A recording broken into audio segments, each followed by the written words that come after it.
भागवत महाराज का जन्म हुआ अम्बरीश महाराज का। उनके जीवन की बड़ी मीठी कथा है, ध्यान से सुन लिया जाए। महाराज अम्बरीश भगवान विष्णु के भक्त थे, नारायण के भक्त थे, और ऐसे भक्त थे कि चक्रवर्ती राजा होने के बाद भी ठाकुर जी की सेवा में कोई उनको शर्म नहीं आती थी, कोई छोटापन का अनुभव नहीं होता था। ठाकुर जी के लिए स्वयं झाड़ू बुहारी लगाते थे बंधु माता। इतने बड़े राजा होने के बाद ठाकुर जी के लिए भोग लगाना है, इसलिए गेहूं को चक्की से स्वयं पीसते थे कि ठाकुर जी के भोग के लिए हमको। इसलिए बंधु माताओं, सब काम तो ठेकेदारी से हो सकता है, सब काम तो नौकरशाही से हो सकता है, लेकिन ठाकुर जी की सेवा तो इसी बुद्धि से, इसी दास भाव से, इसी सेवक भाव से हो सकती है। और एक दिन गर्मी का दिन था, महाराज अम्बरीश चक्की में गेहूं पीस रहे थे ठाकुर जी के लिए, शरीर से पसीने टपक रहे थे। अचानक से महाराज अम्बरीश के शरीर पे हवा का झोंका लगा।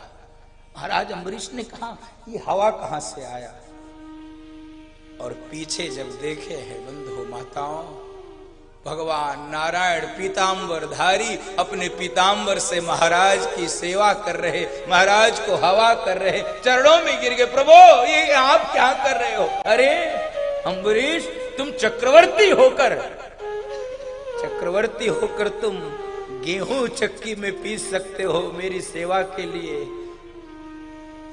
तो मैं तो संतों का दास हूं, मैं तो भक्तों का दास हूं, मेरे लिए कोई भी कार्य दुष्कर नहीं है। मैं तो पग चापूं और सेज बिछाऊं, नौकर बनूं हजाम, हाकू बैल बनूं गढ़वारो, बिन तनख्वाह रथवान। मैं तो कुछ भी कर सकता हूं।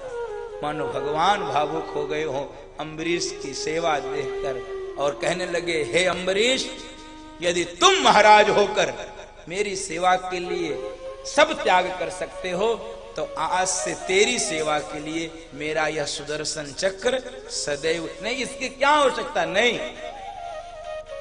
सुदर्शन चक्र को भगवान ने अम्बरीश महाराज की सेवा के लिए ही छोड़ा। एकादशी का व्रत थे अम्बरीश भगवान, निर्जला एकादशी थी, और द्वादशी के दिन पारण करने जा रहे थे, तभी दुर्वासा ऋषि का आगमन हो गया। ऋषि के आगमन से प्रसन्न हुए, प्रणाम ऋषिवर, ठीक समय आगमन हुआ, आइए पारण किया जाए एकादशी का। कहे, राजन बस मैं स्नान करके आता हूं, उसके बाद हम लोग पारण करेंगे।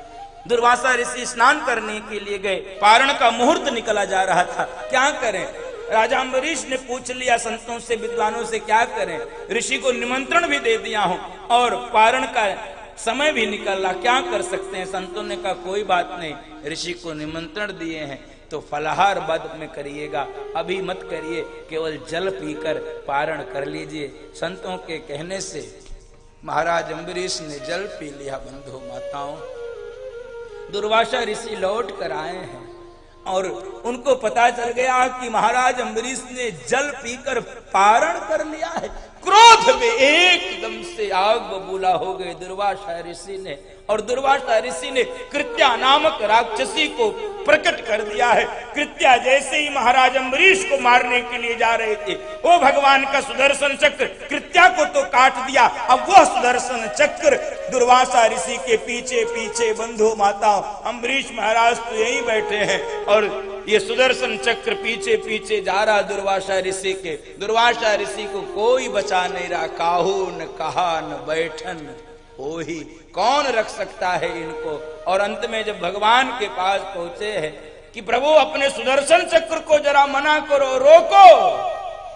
प्रभु ने कहा, ये सुदर्शन अब हमारा नहीं है ऋषिवर, ये सुदर्शन तो मैंने महाराज अम्बरीश को दे दिया है, उन्हीं से आपको कहना पड़ेगा।